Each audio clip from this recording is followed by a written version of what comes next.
Hello, third grade, and welcome to Grammar for today. Now, we've been learning about abstract nouns for the past 2 weeks.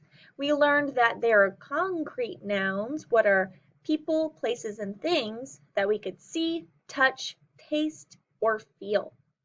Some examples of those are like a giraffe, pizza, cell phone, or camera. Abstract nouns are nouns that you cannot see. You cannot see an idea, you can't see a passion, you can't see love, and you can't see luck.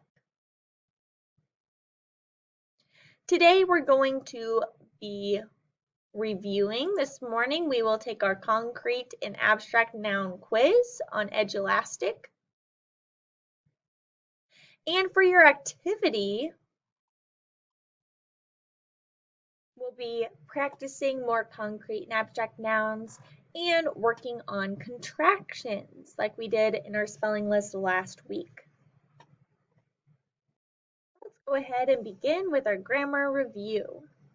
I will do the first two of these with you, and you will have to complete 3, 4, and 5 on your own. The directions say to highlight the concrete nouns in green and abstract nouns in red. So we'll read through each sentence and highlight the concrete and abstract nouns. We are not going to highlight any pronouns. We'll just do concrete nouns. First sentence says, I have so much love for my Aunt Karen. Now, Karen is a person, and an aunt is also a person.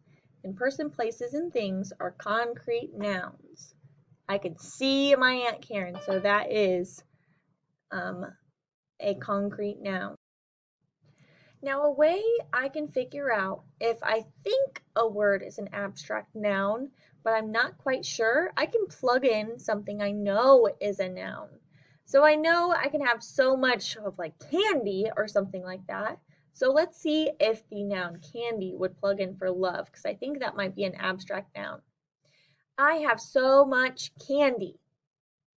Yeah, so love is a noun, but it's not something I can see, touch, taste, feel. So that is an abstract noun. Number 2. Andrew has so much hope for fighting through cancer. Now I know cancer is a thing that you could see. I know Andrew is a person you could see. Those are both nouns. Let's see if I think hope might be one, but I'm going to plug in a noun I know is a noun, like clothes. I know that's a noun because I can see it, I can touch it. Andrew has so much clothes. Okay, so that is a noun, but hope is not something I can see, touch, taste, or feel. So that is an abstract noun. Remember that nouns are people, places, or things, or ideas.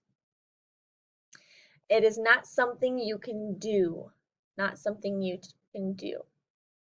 All right, so we are going to the bottom section again. I'll do the first two with you, and you'll complete the rest on your own.